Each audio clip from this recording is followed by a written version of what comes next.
ಕೊನೆವರೆಗೂ ನಮ್ಮ ಅವನ ಮಗಳ ಕಣ್ಣು ಹೊಡಿತಾನೆ ಇರ್ತೀವಿ. ನಮ್ಮನ್ನ ಯಾರು ಕೇಳೋರು? ಅಶ್ವಿನಿ ಅವರು ಚೆನ್ನಾಗಿ ಆಡ್ತಾ ಇದ್ದಾರೆ, ಬಟ್ ಎಲ್ಲರ ಮೇಲೆ ದಬ್ಬಾಳಿಕೆ ಮಾಡ್ತಾರೆ ಜಾಸ್ತಿ. ಒಳ್ಳೇದೇ, ಸ್ಟ್ರಾಂಗ್ ಆಗಿರ್ಬೇಕಲ್ವ ಲೇಡಿ. ಹಾಗಾದ್ರೆ ನಾವು ಇವಾಗ ಕುದುರೆ ತಗೋತೀನಿ 80 ಕೋಟಿ ಅಂತೀನಿ. ಹಂಗಾರೆ ನಾನು ಹಾಕೋತಾರ ಬಿಗ್ ಬಾಸ್ ಒಳಗಡೆ? ನೋಡಿ, ನನಗೆ ಗಿಲ್ಲಿ ಚೆನ್ನಾಗಿ ಆಟ ಆಡ್ತಾ ಇದ್ದಾನೆ ಅವನು. ನನಗೆ ಚೆನ್ನಾಗಿ ಆಡ್ತಾ ಇಲ್ಲದೆ ಇರೋರು ಅಂದರೆ ಯಾರೋ ಬಿಗ್ ಬಾಸಲ್ಲಿ ನನಗೆ ಗಿಲ್ಲಿ ಇಷ್ಟ.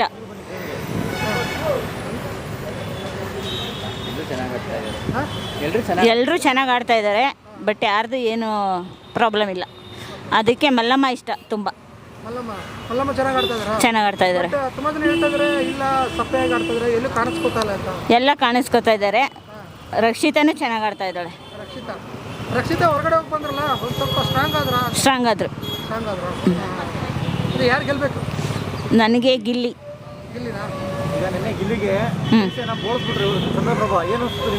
ಬೇಜಾರಾಯ್ತು. ಅದೇ ರಾಜ ಹುಲಿ ಥರ ಮಾಡಿದ್ರು, ಚೆನ್ನಾಗಿ ಕಾಣಿಸ್ತಾ ಇದ್ರು. ಅದು ಬೇಜಾರಾಯ್ತು ನಮಗೆ. ಅಶ್ವಿನಿ ಅವರು ಚೆನ್ನಾಗಿ ಆಡ್ತಾ ಇದ್ದಾರೆ, ಬಟ್ ಎಲ್ಲರ ಮೇಲೆ ದಬ್ಬಾಳಿಕೆ ಮಾಡ್ತಾರೆ ಜಾಸ್ತಿ. ಒಳ್ಳೇದೇ, ಸ್ಟ್ರಾಂಗ್ ಆಗಿರ್ಬೇಕಲ್ವ ಲೇಡಿ. ಓವರ್ ಆ್ಯಕ್ಟಿಂಗ್ ಅಂದರೆ ಅಶ್ವಿನಿ ಅವರೇ ತುಂಬ ನಾಟಕ ಮಾಡೋದು ಅಂದರೆ ಅಶ್ವಿನಿ ಅವರೇ.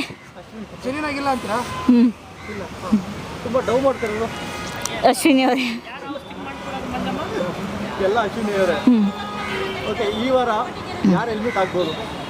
ಈ ವಾರ ಅಶ್ವಿನಿ ಅವರೇ ಅಂದ್ಕೊಂಡಿದ್ದೀವಿ. ಯಾರು? ಅವ್ರ ಬಗ್ಗೆ ಏನೂ ಮಾಡ್ಕೊಳ್ಳಿಲ್ಲ. ಅಲ್ಲಿ ಇಲ್ಲಿ ಬುಲ್ಡೆ ಬಿಟ್ಕೊಂಡೆ ಓಡಾಡ್ತಾ ಇರ್ತಾರೆ. ಯಾಕೆ ಆ ಥರ ಬುಲ್ಡೆ ಬಿಟ್ಕೋಬೇಕು? ಇರೋದನ್ನ ಹೇಳಿದ್ರೆ ಫಾರಿನ್ ಬ್ರೀಡ ಏನೋ ಗೊತ್ತಿಲ್ಲ ನಮಗೆ. ಯಾಕೆ ಸುಮ್ಮನೆ ಸುಳ್ಳುಗಳು ಹೇಳ್ಕೊಂಡು ಓಡಾಡಬೇಕು?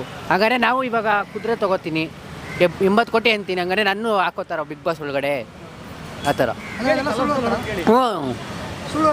ಹ್ಞೂ ನನ್ನ ಕೇಳಿ ಅಷ್ಟು ದುಡ್ಡು ಇಬ್ಬರು ಆಚೆ ಬರ್ತಾಯಿದೆ ಅಂದರೆ ಹಾಗಂದರೆ ಯಾಕೆ ಅವ್ನು ಮಾತ್ರ ಯಾಕೆ ತಗೋತಾವನೆ? ಯಾಕೆ ಎಲ್ಲೂ ಕಾಣಿಸ್ತಾನೆ ಅದೊಂದೇ ಅವನ ಹತ್ರ ಆಯ್ತಾ ಅಂತ ನಾನು ಅಷ್ಟೇ. ಬಿಗ್ ಬಾಸಲ್ಲಿ ಯಾರು ಚೆನ್ನಾಗಿ ಆಡ್ತಾರೆ? ನನ್ನ ಪ್ರಕಾರ ಎಲ್ಲರೂ ಚೆನ್ನಾಗಿ ಆಡ್ತಾ ಇದ್ದಾರೆ. ಯಾರು ಯಾಕಂದರೆ ಅವ್ರವ್ರ ಟ್ಯಾಲೆಂಟ್ ಅವ್ರವ್ರ ಹತ್ರ ಇರುತ್ತೆ ಅಂದ್ಬಿಟ್ಟು ಯಾರ ಬಗ್ಗೆನೂ ಅಶ್ವಿನಿ ಅವ್ರ ಬಗ್ಗೆ ಅವರು ಸ್ವಲ್ಪ ಸುಮ್ಮನೆ ಮೊನ್ನೆಲ್ಲ ಆಯಿತು. ಅದು ನಮ್ಮ ಕಿಚ್ಚ ಸರ್ ಬಂದರು, ಉಗಿದ್ರು, ಅಂದರೆ ಬೈದರು. ಅದರಿಂದ ನಾನು ಅದಾದಮೇಲೆ ನಾನು ನೋಡಿಲ್ಲ ಬಿಗ್ ಬಾಸ್ನ. ಅದಕ್ಕೆ ಸುಮ್ಮನೆ ಅಂದರೆ ಅವರು ತಾವು ಮಾಡಿದ್ರೆ ಕರೆಕ್ಟು, ಬೇರೆಯವ್ರು ಮಾಡಿದ್ರೆ ತಪ್ಪು ಅಂತಾರೆ. ಅವರು ಏನು ಅಂದ್ಕೊಂಡವ್ರೆ ಅಂದರೆ ನಂದೇ ಬಿಗ್ ಬಾಸು, ನಾನೇ ಬಿಗ್ ಬಾಸ್ ಅನ್ಕೋಬಿಟ್ಟಿದ್ದಾರೆ. ಆದರೆ ಅವ್ರು ಮಾಡ್ತಾರ ತಪ್ಪು ಸುಮ್ಮನೆ. ಯಾಕಂದರೆ ಎಲ್ಲೇ ಅವ್ರು ಏನೇನು ಕಷ್ಟ, ಒಬ್ಬೊಬ್ರದ್ದು ಒಂದೊಂದು ಕಷ್ಟ ಇರುತ್ತೆ. ಆರು ಆ ಥರ ಎಲ್ಲ ಮಾತಾಡಬಾರ್ದಾಗಿತ್ತು ಅವ್ರು ರಕ್ಷಿತ್ ಅವ್ರಿಗೆ. ಆರು ತಪ್ಪಾಯ್ತದಿಲ್ಲ. ಮೊನ್ನೆ ಕಿಚ್ಚ ಅವರು ಹೇಗೆ ಮಾತಾಡಿದ್ರು ಅಂತ? ಚೆನ್ನಾಗಿ ಮಾತಾಡಿದ್ರು, ನ್ಯಾಯದ ಕಡೆ ಮಾತಾಡಿದ್ರು ಕಿಚ್ಚ ಸರ್ರು. ತುಂಬ ನನಗೆ ಖುಷಿ ಆಯಿತು. ಯಾಕಂದರೆ ಅವ್ರ ಹೆಣ್ಮಗು ಅನ್ನೋಕ್ಕಿಂತ ನ್ಯಾಯದ ಕಡೆ ನಿಂತ್ಕೊಂಡ್ರು ಅವರು. ಯಾರು ನ್ಯಾಯ ಅನ್ನೋ ಕಡೆ ನಿಂತ್ಕೊಂಡ್ರು. ನನಗೆ ಖುಷಿ ಆಯಿತು. ಯಾರು ಗೆಲ್ಲಬೇಕು ಸರ್? ನನಗೆ ಗೆಲ್ಲಬೇಕು. ಹ್ಞೂ, ಗಿಲ್ಲಿ. ಯಾಕಂದರೆ ಸರ್ ಬೇರೆಯವರು ಅನ್ನೋಕ್ಕಿಂತ ನನಗೆ ಬೇರೆಯವ್ರು ಯಾರನ್ನೂ ಅಷ್ಟು ನೋಡಿಲ್ಲ. ಗಿಲ್ಲಿ ಯಾಕಂದರೆ ನನಗೆ ಇಷ್ಟ ಆದ. ಯಾಕಂದರೆ ಓಪನ್ ಮೈಂಡೆಡ್ ಅವನು ಅಂದ್ಬಿಟ್ಟು ನನಗೆ ಇಷ್ಟ ಆದ ಗಿಲ್ಲಿ. ಈಗ 3 ಜನ ಬಂದಿದ್ದಾರೆ ವೈಲ್ಡ್ ಕಾರ್ಡಲ್ಲಿ. ಅದರಲ್ಲಿ ಯಾರು ಇಷ್ಟ ಆಗ್ತಾರೆ, ಯಾರು ಇಷ್ಟ ಆಗಿಲ್ಲ? ಸರ್ ನಾನು ಇನ್ನೂ ನೋಡಿಲ್ಲ. ಅದನ್ನ ನೋಡಿದ್ರೆ ನನಗೆ ಇನ್ನೊಂದು ಗಿಲ್ಲಿ ಮೇಲೆ ಒಂದು ಕಂಪ್ಲೇಂಟ್ ಇದೆ. ಹುಡುಗಿಯರು ಬಂದು ಹೊಸ ಹುಡುಗಿಯರು ಬಂದು ಅವ್ರ ಜೊತೆ ಹೋಗ್ತಾರೆ ಅಂತ. ಸರ್ ಅವರು ಬರೀ ಬಿಗ್ ಬಾಸಲ್ಲಿ ಮಾತ್ರ ಆ ಥರ ಇಲ್ಲ. ಅವರು DKDಗೆ ಹೋದ್ರು, ಅಲ್ಲೂ ಹಂಗೆ ಇದ್ದರು. ಇನ್ನೊಂದು ಕಡೆ ಅವರು ಹಂಗೆ ಇರೋ.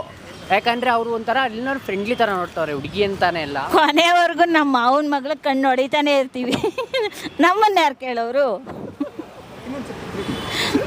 ಕೊನೆವರೆಗೂ ನಮ್ಮ ಅವನ ಮಗಳ ಕಣ್ಣು ಹೊಡಿತಾನೆ ಇರ್ತೀವಿ. ನಮ್ಮನ್ನ ಯಾರು ಕೇಳೋರು?